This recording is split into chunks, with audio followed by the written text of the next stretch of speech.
मेरे प्यारे बच्चों, अगर मोशन नॉन यूनिफॉर्म है मतलब एक्सेलरेशन भी यूनिफॉर्म नहीं है और हमें टोटल डिस्टेंस निकालना है तो हम कैसे निकालेंगे? क्योंकि यहाँ पर हो सकता है कि एक्सेलरेशन चेंज हो रहा है और उसका डायरेक्शन अपोजिट हो, वेलोसिटी के अपोजिट हो, तो वेलोसिटी कहीं पर जाके जीरो होगी और फिर वो अपोजिट डायरेक्शन में मूव करना स्टार्ट करेगा। उसी से रिलेटेड हमारी स्क्रीन पर यहाँ पर क्वेश्चन है, पर ये जो क्वेश्चन है ये नेगेटिव एक्सेलरेशन का है, यूनिफॉर्म एक्सेलरेशन का है। कैसे सॉल्व करेंगे ध्यान से समझना है।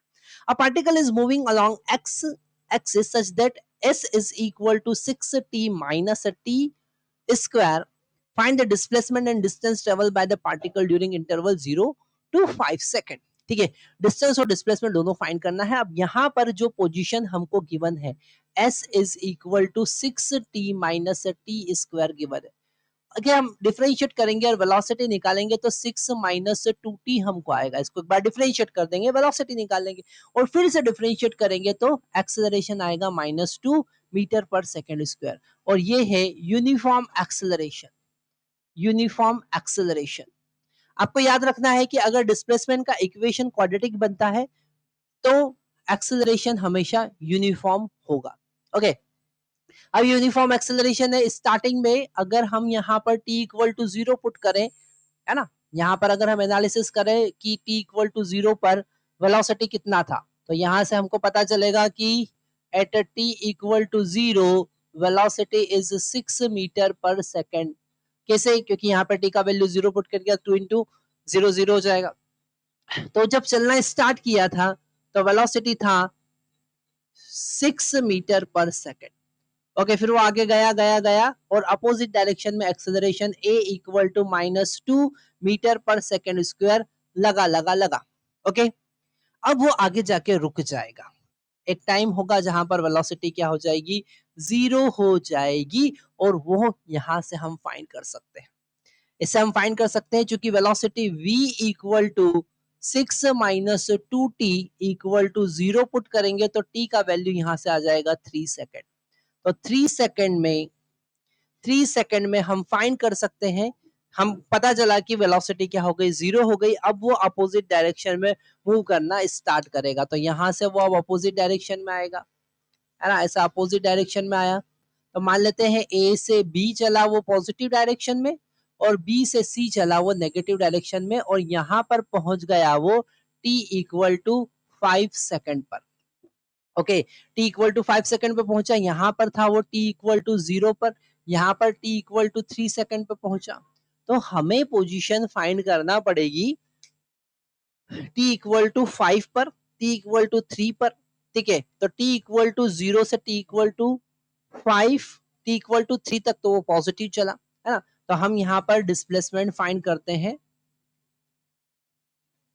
Displacement between t equal to 0 to t equal to 3।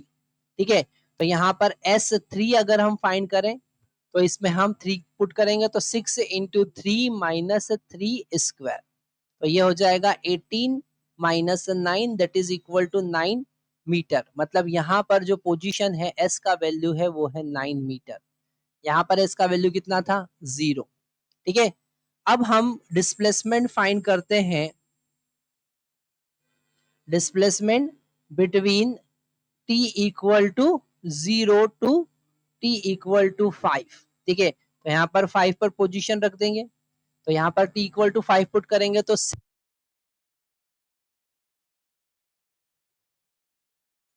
तो यहाँ पर हमने 5 पुट करा तो 6 इंटू 5 माइनस 5 स्क्वायर, है ना। तो ये हुआ 30 minus 25 that is equal to 5 metre. मतलब यहाँ पर s का वैल्यू 5 मीटर है। कितना है? 5 metre. t equal to 5 second पर s का वैल्यू है 5 मीटर। तो यहाँ पर अगर s का वैल्यू 9 था और यहाँ पर 5 है तो ये डिस्प्लेसमेंट कितना होगा? 4 मीटर, है ना। अगर हम डिस्प्लेसमेंट की बात करें, डेल्टा s की बात करें 0 से 5 तक, तो a से b तो यहाँ पर हम फाइंड करें तो a से b प्लस b से c, तो a से b जो है वो 9 मीटर और बी से सी जो है वो -4 मीटर। -4 क्यों चला? -4 क्यों चला? अपोजिट, तो टोटल डिस्प्लेसमेंट कितना आया? 5 metre. That is the total displacement. अगर हम टोटल डिस्टेंस की बात करेंगे, अगर हम टोटल डिस्टेंस की बात करेंगे तो हमको सब पॉजिटिव पॉजिटिव लेना है। अगर हम डिस्टेंस की बात करें तो ए से बी चला और बी से सी चला, तो डिस्टेंस कितना चला? ए से बी 9 और बी से सी 4, मतलब कि 13 मीटर। तो यहाँ पर अगर एक्सेलरेशन नेगेटिव है तो आपको इस बात को जरूर ध्यान रखना है कि वो अपनी डायरेक्शन कभी न कभी चेंज जरूर करेगा, क्योंकि वेलोसिटी डिक्रीजिंग है। एक टाइम होगा जहां पर वेलोसिटी 0 होगी और फिर वो अपोजिट डायरेक्शन में मूव करना स्टार्ट करेगा। तो अगर एक्सेलरेशन और वेलोसिटी बोथ पॉजिटिव, तो यहाँ पर डिस्प्लेसमेंट और डिस्टेंस एक जैसा होगा, पर अगर एक्सेलरेशन नेगेटिव है तो डिस्प्लेसमेंट और डिस्टेंस अलग अलग होगा, क्योंकि वो अपोजिट डायरेक्शन में मूव करना स्टार्ट कर देगा। ठीक है, थैंक यू।